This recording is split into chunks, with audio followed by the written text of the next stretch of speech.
Hello and welcome to Dateline here on Housing TV Africa. This is that program that brings to you trending issues relating to our society and things that are happening in our society. Today we are going to be looking at the World Sickle Cell Day, which is being celebrated every 19th of June every year. And on this day, we are going to be looking at this issue, what the theme for this year is all about, and what is the significance of this particular celebration, or should I say sensitization. But before we get right into the discussion, let's just go on a short break, and when we return, our guest who is on standby will join us and the conversation will kickstart. Stay tuned. Visit Housing TV Africa on YouTube and click on the subscribe button. Subscribe to Housing TV Africa to stay updated on latest happenings in Nigeria's housing sector. Follow our social media pages, like and share our posts on Facebook, Housing TV Africa, on Twitter, Housing TV Africa, Instagram, Housing TV Africa. Join the conversation and keep up with latest housing updates. Welcome back if you are just joining us. This is Dateline on Housing TV Africa, your one-stop station for news and updates in the housing sector. I am Dorcas Chia, and just as I said before we went on that break, we are discussing the World Sickle Cell Day 2025. And I have with me someone who is going to be shedding more light on this particular issue. Her name is Karen Tiochimin. She is the welfare officer for Shem Sickle Cell Foundation. It's good to make your acquaintance, Karen. Thank you. Yes. Let's just get straight into the discussion. We are looking at the World Sickle Cell Day. And this year we know is celebrated over the world every year on the 19th of June. So I want you to shed more light on this and maybe give us a little briefing or details about the significance of this particular awareness program. To understand what cell day, I think first of all we need to understand what sickle cell disease is. And to those who don't know, it is a generic disorder that is gotten from the marrying of two carriers, that's two AS patients. Mhm. So basically the sickle cell World Sickle Cell Day is basically done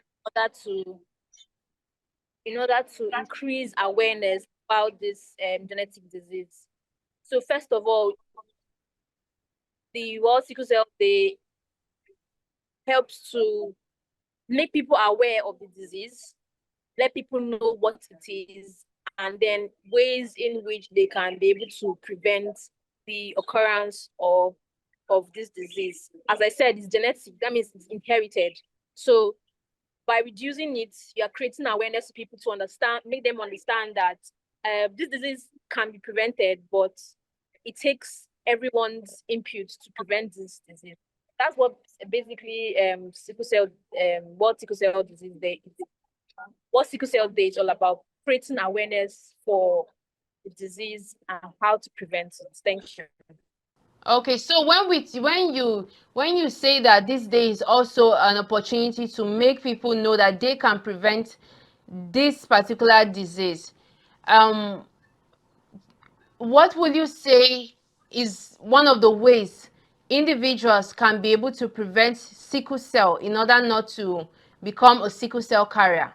Okay, like I said earlier, it's a genetic disease, and it is gotten when two sickle cell carriers get married and then have children.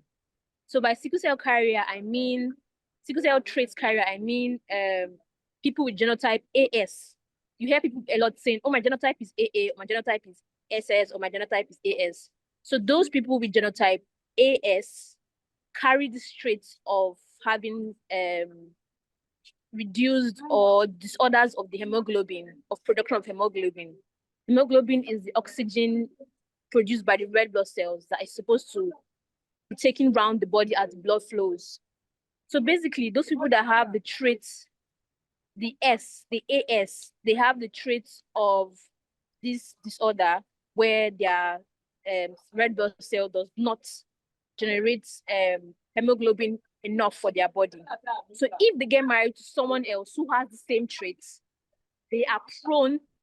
The chances of them getting children with the sickle cell traits is the sickle cell disease is very, very, very likely. So trying to prevent this disease is just advocating for people to know their genotype, basically. They're advocating for people to be able to understand what gene type do I have, and do I have a carrier trait, or am I free from this carrier trait? So if those people that are free from the carrier trait are those are people are referred to as AA genotype. So those with AS are meant to marry those who are free from this carrier genotype. So once that happens, once there's a marriage between AS and AA, that is when the reproducing of children with genotype SS reduces. So the first thing we advocate for as on the World Sickle Cell Day is to know your genotype. That's the first thing. Confirm another genotype test. So do like 2 genotype tests to confirm and know your genotype. Basically, that is what advocacy for sickle cell, World Sickle Cell is. Okay. All right. So let's come back to this to the celebration. I don't know. I don't want to call it a celebration, but this awareness initiative. What is the theme for this year, and what does it aim to achieve? What is the highlight of it? Okay, the theme for this year is global impact, local action. That is increasing self advocacy.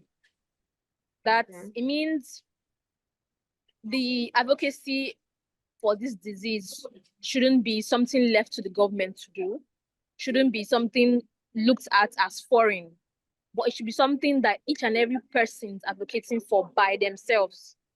And like I would like to say that we are all advocates for problems around us, because if we don't speak about it, who will? So as a sickle cell warrior, speak up for yourself, let others know that okay, this is what I'm going through. And then as an advocate, speak up for others who can't speak. So this self-advocacy begins with first of knowing your genotype. That cannot be overemphasized. That is what this year's theme is trying to talk about. Know your genotype, advocate for yourself, advocate for others around you, basically. Okay. All right. Okay, so coming back to this particular disease, I just want you to shed more light on the symptoms that can be very evident in someone that you'll be able to, look at it and say, oh, this is a sickle cell carrier. What are those little symptoms or signs?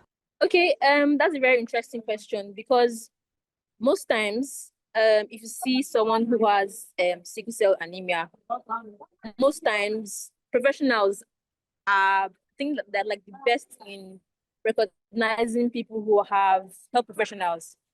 They are the best in recognizing those who have sickle cell traits. Personally, I won't say there are so much visible symptoms to know a person has sickle cell anemia. Like for instance, myself, I'm a sickle cell warrior, and most times when I say that, I get compliment from people like, "Oh, you don't look like one," and that's why I would say that you can't really know from physical look anyone who is suffering from sickle cell anemia. But most times, from what I've experienced, people who have sickle cell anemia, they have like a reduced growth. Most of them are lean, or they have those who have advanced in the as a sickle cell patient have deformities in their hips. So I won't say that there's a general characteristics for you to know that, oh, this person is a sickle cell warrior or a sickle cell patient. What I'll say is that what they go through, they have what they call crisis. and these crises are characterized by excruciating pains in their joints, and they're characterized by loss of anemia, basically, as loss of blood. So there isn't any physical traits that's attributed to sickle cell anemia. Or, like I said, there's a deformity that happens to some people who have the disease. That's like in the hip, they have deformities in their hip. That's where you hear people saying they have to do hip replacement surgeries and all that. That is caused by certain complications. But unless someone has those complications, there isn't any physical symptom characteristic unless a person is tested to know the genotype. That is when you All right. say that person. Okay, Yeah. okay. So now let's move back to this particular awareness. Would you say the government and the society has done enough to create an enabling environment for sickle cell warriors in the society? Well, personally, I wouldn't say the government and society have done much because um, the government don't have particular policies that awareness of sickle cell disease. Not any that I know of particularly. So, and then the society, there are some particular communities that you enter, and then the discrimination that is given to people with sickle cell disease is so alarming.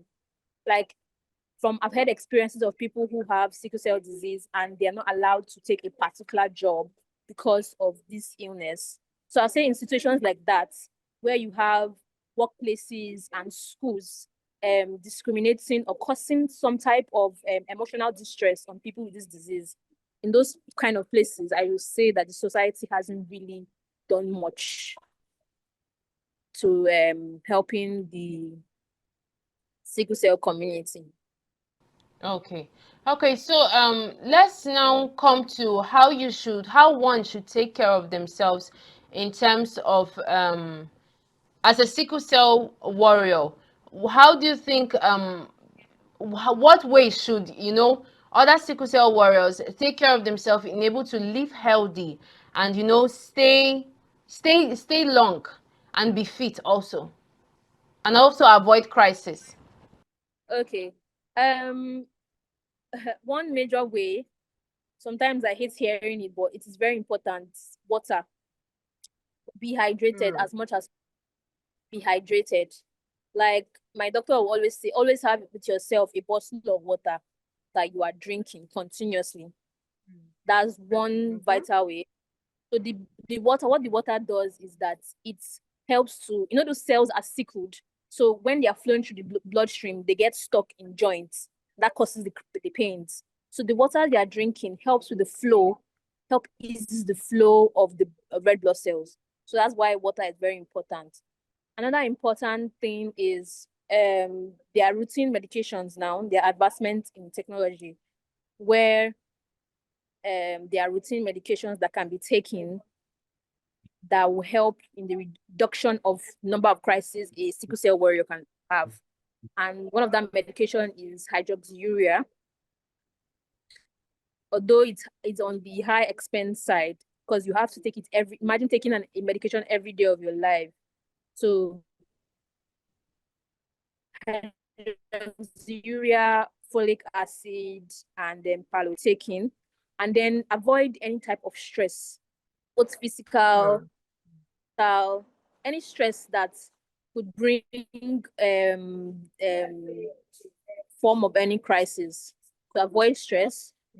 And I think most importantly, for me, I would like to say it's proteins, a lot of proteins, because studies have shown that sickle cell patients need protein 2 times as much as every other person, because they lack that protein. Helps to contribute to the development of hemoglobins. So they need proteins more than any other person. So, and then exercise as much as possible. Try and exercise. So basically, those are the top ways in managing sickle cell anemia.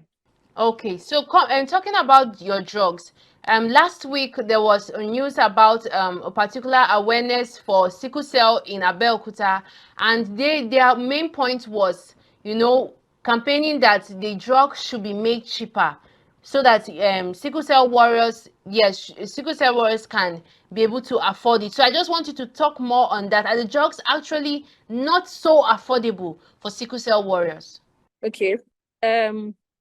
Yeah, like I said earlier, the drugs are quite expensive. I won't say expensive in price, but I would say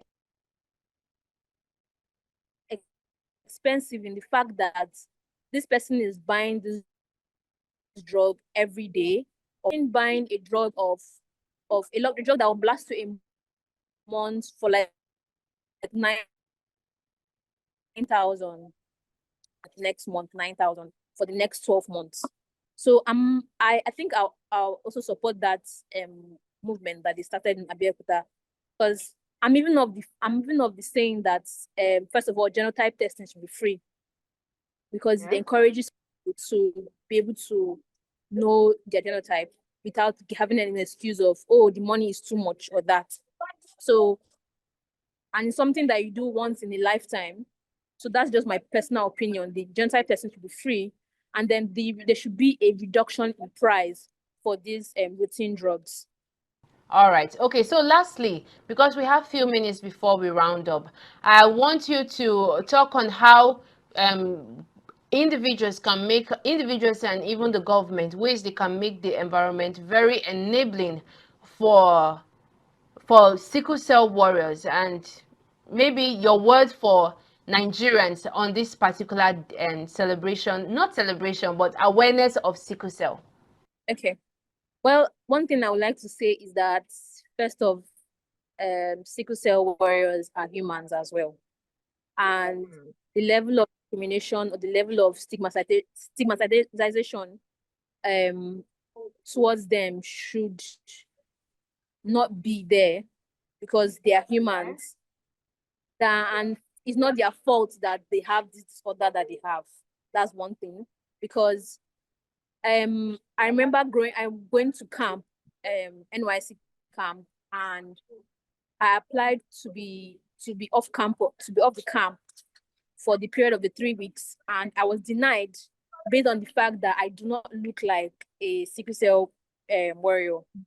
So that was really, I would say, very, that was really not a part of the health professionals there, because they I fell sick in the camp, and then I was not even given the proper attention I was supposed to be given. So I feel like there should be exemptions for people with sickle cell in places of work, in schools. There should be an understanding that, okay, these people didn't choose this life, but they are presented with it. So they should be given a level of, I won't use the word they should be given a level of priority, because at any moment this person can fall ill. So they should be given that understanding. Okay, even if you fall ill and you go out of this environment for a while, there should be this level of ease, so that when the person is coming back, the person doesn't really have to feel the struggle of returning, like returning to work or returning to school. And then, like, what this awareness is basically about is to know your genotype, because we are in a generation where you can't use the excuse of what our parents used before, saying they don't know their genotype or they didn't know about it, as an excuse. You can't use that as an excuse anymore. You can just walk into two labs, at least two labs, check your genotype, so that even if it's wrong in the first one, the second one will confirm your tests. So know your genotype is very, very important. And then health professionals should be more and have more empathy for people with sickle cell. I've heard of some of my friends who go to the clinic and they are spoken to anyhow by health professionals. So most importantly, health professionals should have more empathy for those people who have presented with this disease. So I think those are the few words I have. All right. Thank you very much, Karen. It was good having you here on the program to shed more light and bring a lot of advice and enlightenment and education to the public this day. I'm very grateful. Thank you for joining us. Thank you. Okay, So thank you very much. right now, you're welcome. You're welcome. Right now, this is where we draw the curtain on Dateline here on Housing TV Africa. You have heard from our guest.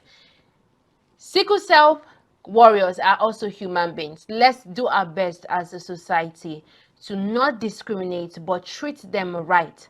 Give them the same opportunities that should be given. And also the government should work hard in its policies to be able to put them into consideration because their life also matters.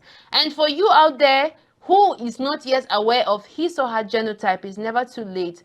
Walk into a lab and get your genotype tested so that you can know if you are a carrier or if you're not, and also know the kind of genotype you should be able to marry as a person. So I come your way with another topic here on Dateline. I remain Dorcas Chair. And don't forget to follow us on all our social media platforms. Subscribe to our YouTube channel. Download the Housing TV app on Google Play Store and Apple Store. Keep watching Housing TV Africa. Bye for now.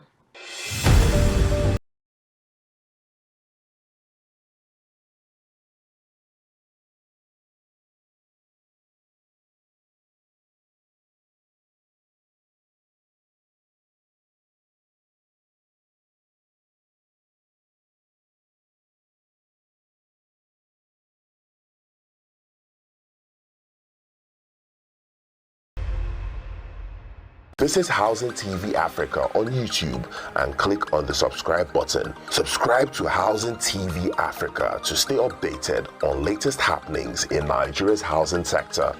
Follow our social media pages, like and share our posts. On Facebook, Housing TV Africa. On Twitter, Housing TV Africa. Instagram, Housing TV Africa.